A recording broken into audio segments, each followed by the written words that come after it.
Namo tassa bhagavato arahato samma sambuddhassa. Namo tassa bhagavato arahato samma sambuddhassa. Namo tassa bhagavato arahato samma sambuddhassa. Phalanamiwa kakanang pato patanato bahayang ewang jatana macunang nicang marananti bahayanti. Terpujilah Sang Bhagawa yang Maha Suci yang telah mencapai pencerahan sempurna. Terpujilah Sang Bhagawa yang Maha Suci yang telah mencapai pencerahan sempurna. Terpujilah Sang Bhagawa yang Maha Suci yang telah mencapai pencerahan sempurna. Seperti buah-buahan yang telah masak, dapat jatuh kapanpun juga. Demikian semua makhluk yang telah dilahirkan selalu terancam dapat mati kapanpun.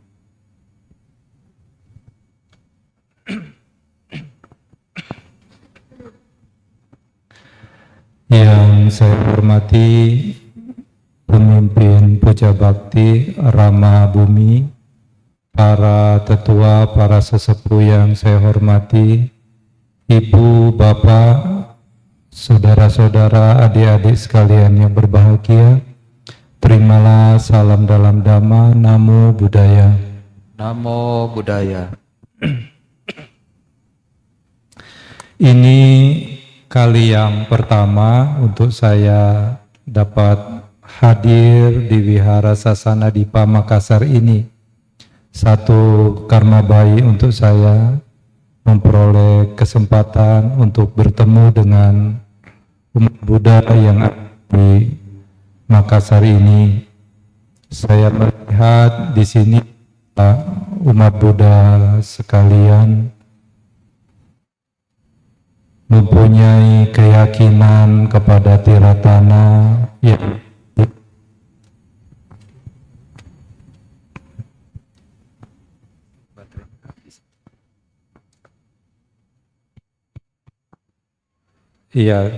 mempunyai keyakinan kepada Tiratana yang baik. Sebelum acara malam ini telah dilaksanakan latihan meditasi selama 3 hari. Banyak para umat yang juga ikut latihan meditasi dengan sungguh-sungguh. Ini menunjukkan keyakinan yang sangat baik. Nah, ibu, bapak, saudara-saudara, pada malam ini kita melakukan upacara patidana. Ini tentu satu kebiasaan yang telah dilakukan sejak dahulu. Saya tidak tahu kalau di Makassar ini seperti apa ya, tapi kalau di tempat saya tinggal di Bangka, setiap acara cengbeng itu yang pasti tiket-tiket itu mahal. Saya kalau di Makassar seperti apa kurang tahu. Biasanya orang-orang Bangka yang merantau dimanapun mereka pulang untuk sembahyang ke kuburan di mana orang tuanya dimakamkan. Kalau di Makassar bagaimana? Seperti itu juga. Iya, tiket-tiket pesawat mahal. Iya.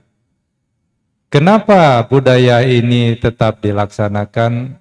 Ini budaya yang bagus. Pada malam ini kita melakukan upacara patidana, kita melihat ada meja-meja, ada barang-barang yang dipersembahkan, yang ditujukan kepada leluhur. Ini sebagai wujud dari bakti kita sebagai anak kepada orang tua atau sanak keluarga atau leluhur kita yang telah meninggal sebagai gambaran cinta kasih dan kasih sayang, sebagai wujud tahu berterima kasih, tahu rasa hormat. Ini satu hal yang sangat baik. Ibu, bapak, saudara-saudara,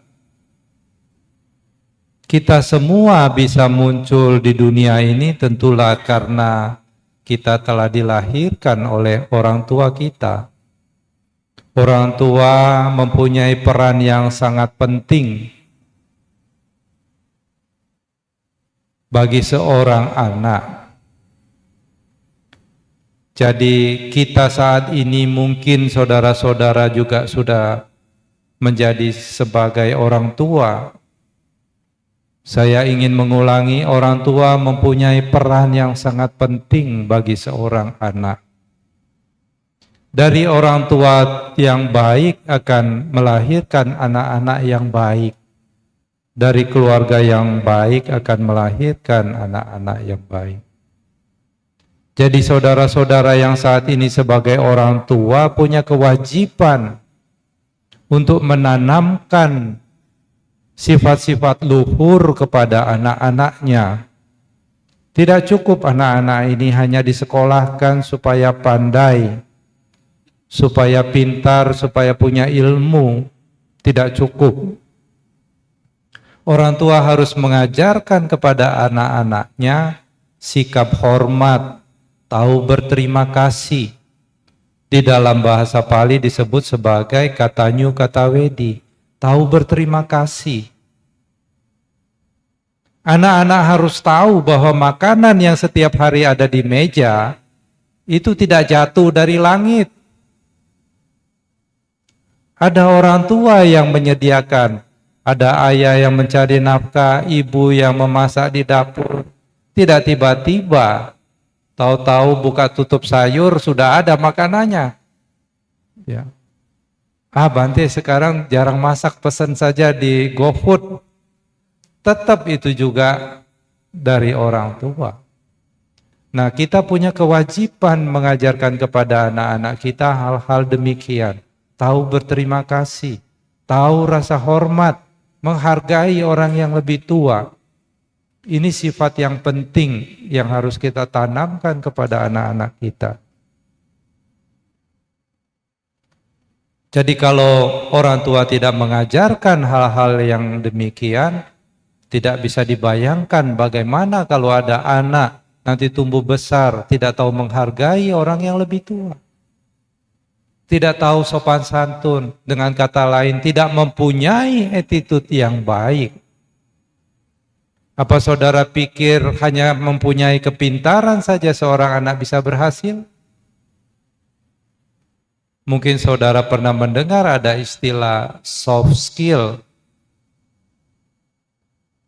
Ya. Seorang anak hanya bermodalkan kepintaran saja, intelektual saja tidak bisa berhasil. Kalau saudara sebagai seorang bos misalnya, apa saudara senang kalau ada anak yang arogan, anak buah yang arogan misalnya, tidak bisa diberitahu, keras kepala? Ya. Jadi tahu menghargai orang lain, menghargai orang yang lebih tua, tahu bagaimana cara berbicara, kepada siapa dia berbicara, ini sifat yang sangat penting. Dan ini bisa ditanamkan oleh seorang ayah dan ibu, yaitu keluarga. Jadi sedari kecil anak-anak harus kita ajarkan.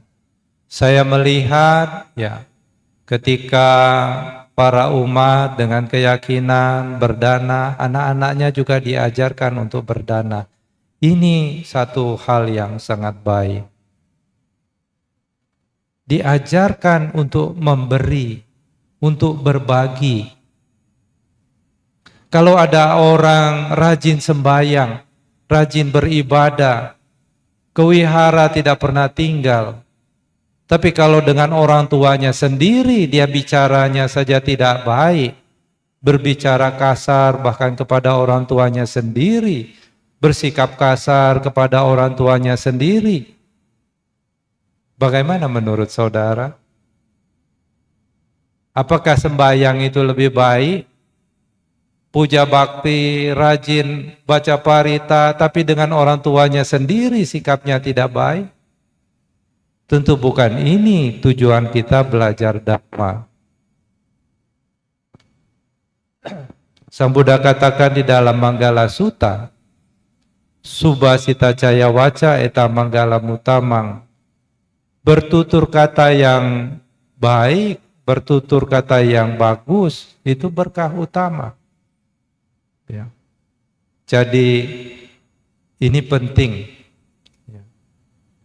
Untuk apa kita rajin sembahyang kalau orang tua ditelantarkan?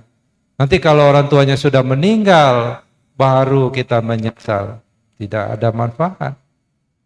Sekarang siapapun yang masih mempunyai orang tua, kita harus bersikap baik kepada orang tua. Tentu kita semua punya orang tua. Karena kita manusia pasti dilahirkan. Tidak ada yang muncul dari batu, dari batang pisang. Kita semua dilahirkan. Jadi bagaimana kita bisa bersikap baik kepada orang tua? Saya sering sekali mendapat curhatan dari para ibu-ibu biasanya. Bhante, anak sekarang itu susah dikasih tahu. Kalau disuruh bantu angkat jemuran aja, Dek, tolong angkat jemuran. Iya. Tapi tidak bergerak. Tangannya masih pegang handphone aja. Dek, angkat jemuran. Iya, dia lebih keras lagi suaranya. Ya. Tapi saya yakin di sini mungkin tidak seperti itu ya. Jadi bagaimana kita bersikap baik kepada orang tua kita? Nah, adik-adik yang di belakang yang saat ini sedang belajar, ya. Tentu bagaimana sebagai seorang pelajar bisa bersikap baik? Belajarlah sungguh-sungguh. Kalau saat ini sedang belajar tidak belajar sungguh-sungguh, itu tidak berbuat baik. Apalagi belajarnya kalau di sekolah-sekolah yang mahal. Ya. Sekolahnya orang tua cari uang setengah mati, bayar sekolahnya mahal. Belajarnya malas-malasan, ini bukan anak yang baik. Ya. Betul tidak? Waktunya belajar, belajar sungguh-sungguh. Menurut adik-adik, kalau misalnya nilainya baik, orang tua senang tidak? Tentu orang tua akan senang. Dan membuat bahagia orang tua, itu perbuatan baik atau bukan? Perbuatan baik. Sebagai suami ya berbuat baiklah. Sebagai suami seperti apa? Bekerja sungguh-sungguh, jangan macam-macam. Ya. Istri satu saja sudah repot Pak ngurusnya. Jangan pikir mau cari dua apalagi tiga. Ya. Jangan macam-macam. Sebagai suami, jadilah suami yang baik. Sebagai istri juga jangan macam-macam. Jangan banyak nuntut. Minta ini, minta itu. Emangnya cari uang susah? Susah tidak? Susah kan? Jadi sebagai istri juga harus jadi istri yang baik. Menunjang suami. Bisa mengelola keuangan dengan baik. Kalau semuanya saling menjaga demikian, maka keluarga ini akan menjadi keluarga yang baik. Jangan sebagai orang tua memberi contoh yang tidak baik. Ya. Setiap waktu hahaha ribut dader cemprang-cempreng piring pecah semua. Ya. Kan sampai sebagai orang tua memberi contoh yang tidak baik kepada anak-anaknya. Saya sampai setua ini, sampai orang tua saya meninggal, saya tidak punya ingatan orang tua saya pernah ribut. Misalnya banting pintu, jeger, itu saya tidak pernah punya ingatan demikian. Mereka kalau ribut paling di kamar begitu. Saya tidak tahu lah kalau udah di kamar itu urusan mereka lah. Yang penting saya tidak ada dengar suara ribut-ribut. Ya. Jadi bapak-bapak, ibu-ibu kalau mau ribut di kamar, ya, pakai bahasa isyarat. Jangan teriak-teriak. Kasihan anak-anaknya, apalagi masih kecil. Ya. Dengar suara teriakan-teriakan itu bisa step nanti anaknya. Ya. Nah, dari keluarga-keluarga yang baik akan menghasilkan anak-anak yang baik. Tentu anak-anak yang baik, anak-anak yang tahu balas budi, anak-anak yang mau berbakti kepada orang tuanya. Nah, saat ini sanak keluarga telah menunjukkan baktinya kepada sanak keluarga leluhur yang telah meninggal dengan melakukan upacara patidana. Saya tidak tahu ini ada perbedaan atau tidak. Tapi kalau saya lihat di pengumuman ada paket 2 juta, ada 1 juta, ada sukarela. Apakah yang paketnya lebih besar itu sampai duluan?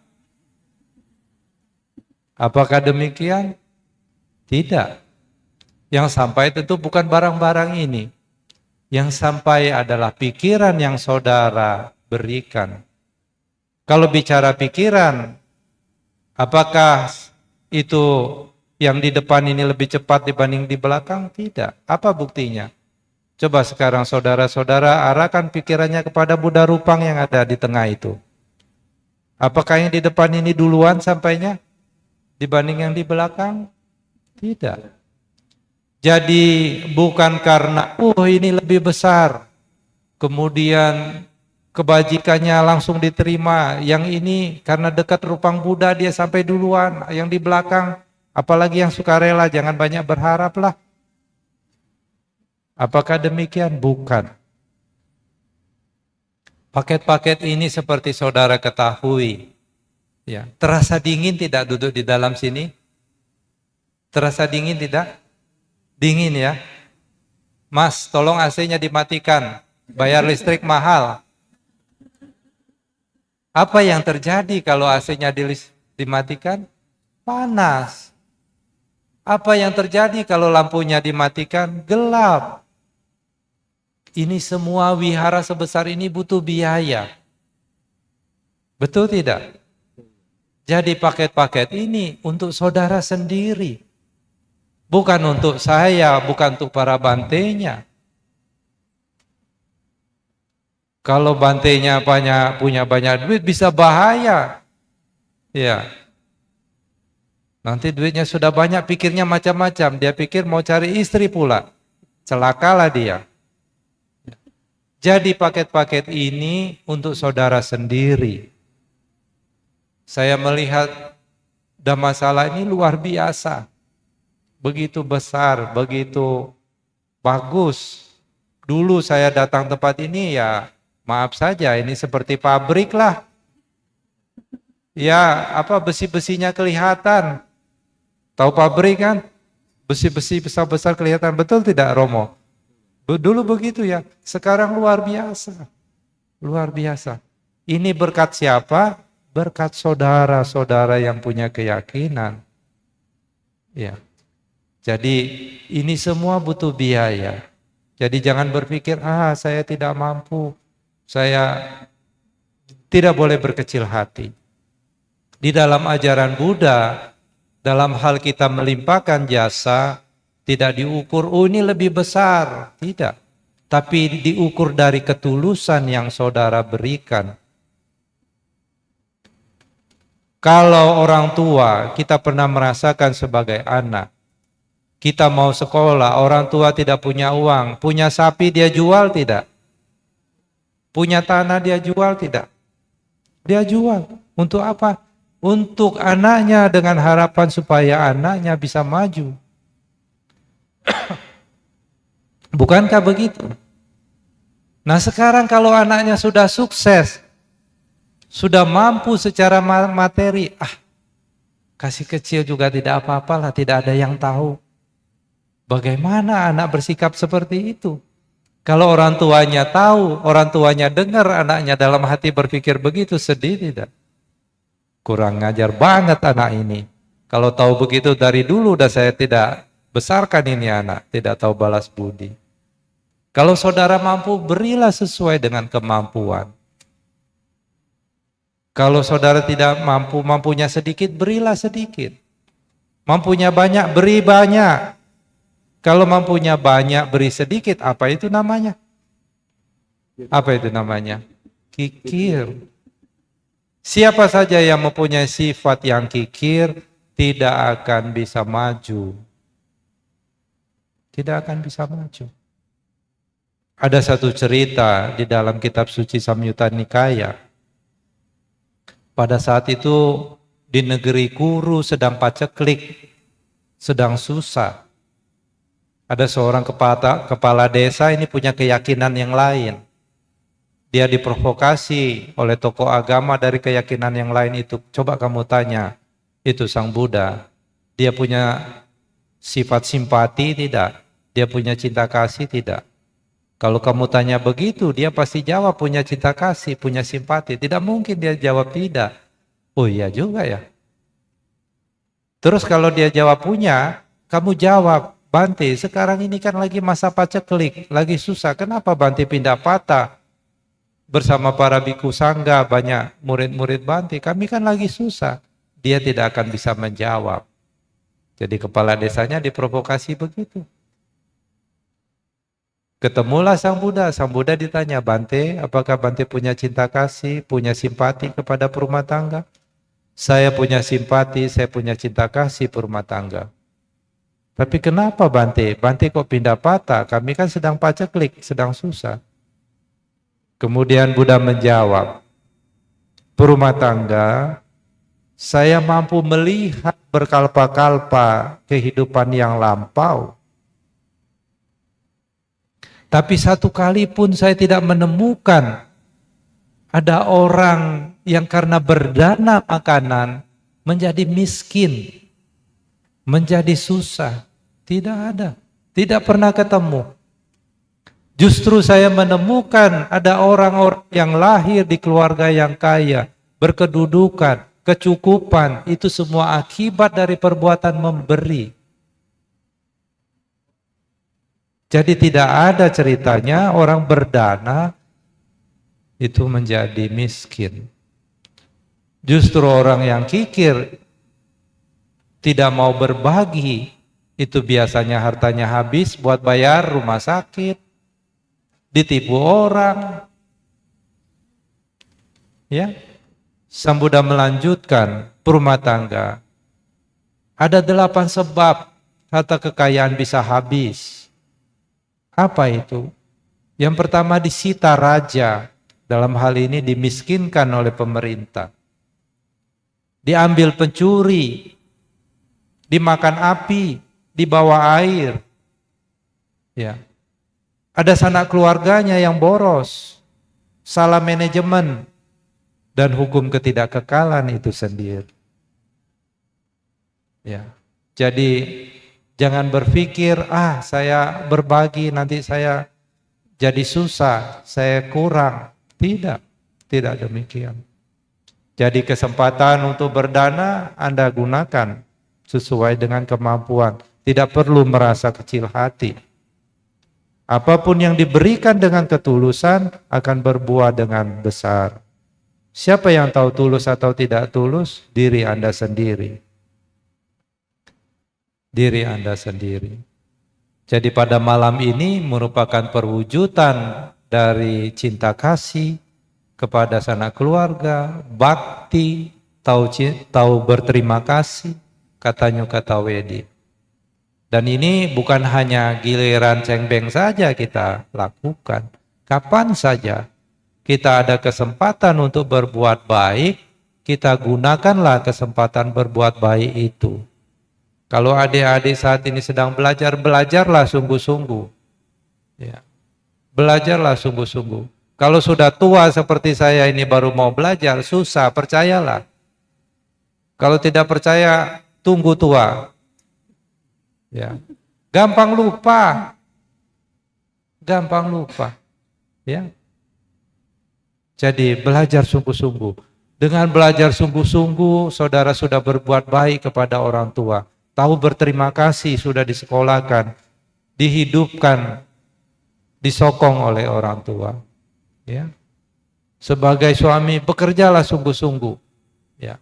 Tidak lama, paling juga 30 tahun.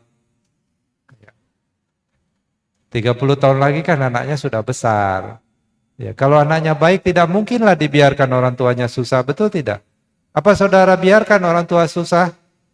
Tidak. Ada di sini yang mau membiarkan orang tuanya susah? Tidak. Ya. Jadi bekerja sungguh-sungguh. Ya. Tetapi jangan hanya mencari nafkah saja sebagai perumah tangga yang dipikirkan. Saudara-saudara harus mempunyai keyakinan kepada Dhamma, hidup sesuai dengan Dhamma. Tadi membaca parita-parita suci, mengulang kembali khotbah-khotbah Sang Buddha, ya, ceritanya tentang mati. Ya. Kita sebagai orang yang saat ini masih hidup, saudara harus yakin suatu saat saudara duduk di sebelah sana. Yang paling dekat itu sebetulnya saya ini di sebelah sini. Iya. Apa saudara ragu saudara suatu saat bisa di sana? Masih ragu? Tidak.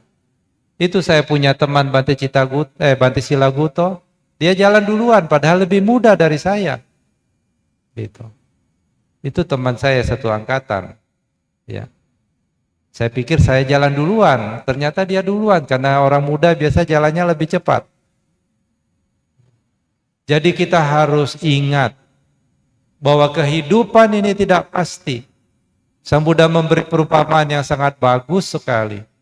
Seperti buah-buahan yang sudah masak, kapan aja bisa jatuh, betul tidak? Bisa pagi, bisa siang, bisa malam. Kalau duren sudah matang, hati-hati. Ya. Kalau mau tunggu jangan di bawah pohonnya. Kepala kena bisa bahaya. Ya. Seperti buah-buahan yang telah masak bisa jatuh kapanpun juga. Demikianlah kehidupan kita. Siapa saja yang sudah dilahirkan, setiap saat kita ini terancam oleh kematian. Percaya tidak? Apalagi seperti saya. Setiap saat hidup saya ini terancam oleh kematian. Kalau di hutan, musim hujan begini, jalan licin. Kalau kepleset, kepala kena batu, saudara pikir jadi apa? Batunya pecah. Iya? Kalau kepleset, kepala kena batu, kepala pecah, bisa pindah alam ke sebelah sini. Lagi jalan-jalan, namanya di hutan, bisa dipatuk ular, berbisa, pindah alam ke sebelah kanan.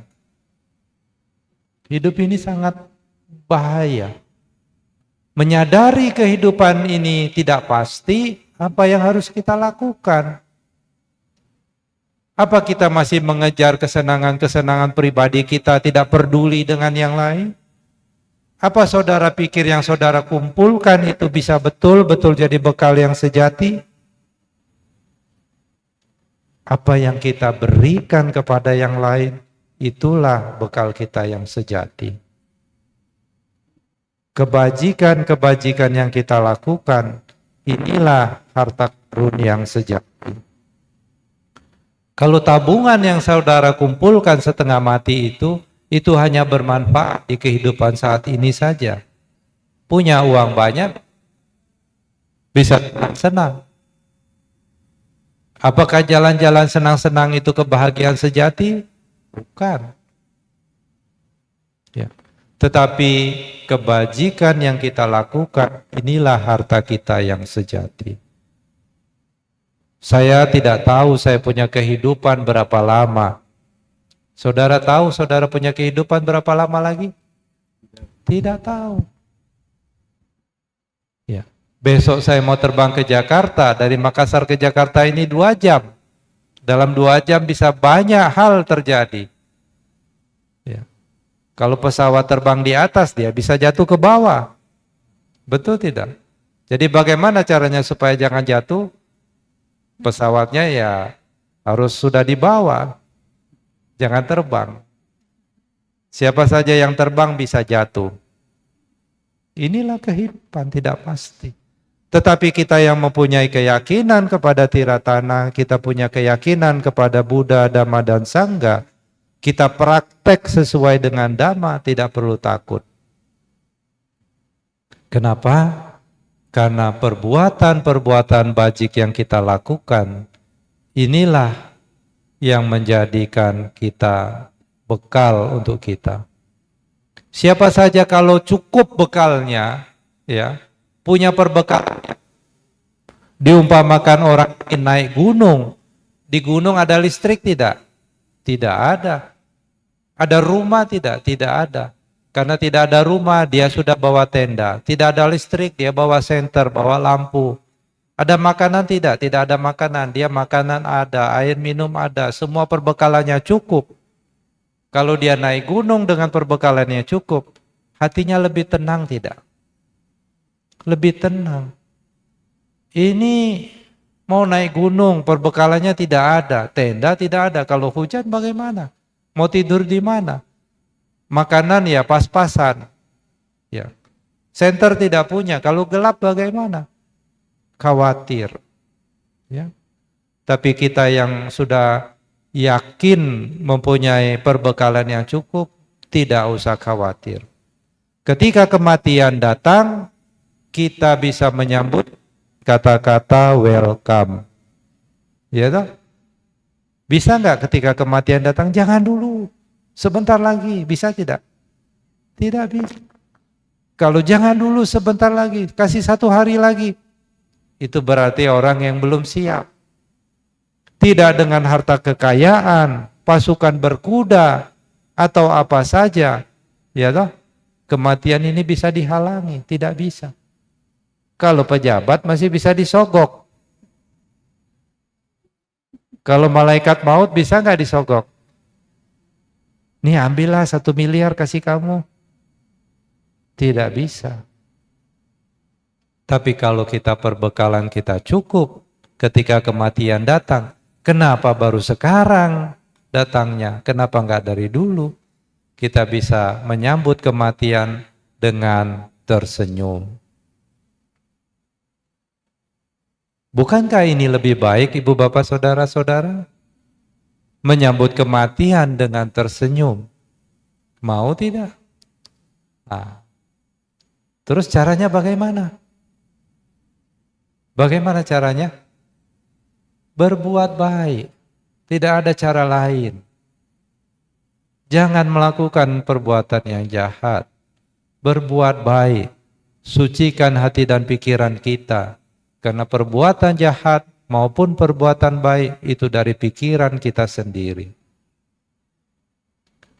Dan ketika kita melakukan perbuatan baik, kita bisa melimpahkan jasa-jasa kebajikan itu kepada sanak keluarga, leluhur kita yang telah meninggal. Bukan hanya setahun sekali atau setahun 2 kali. Apa saudara lupa dulu setiap hari orang tua kita kasih makan? Ya. Jadi ini bisa kita lakukan.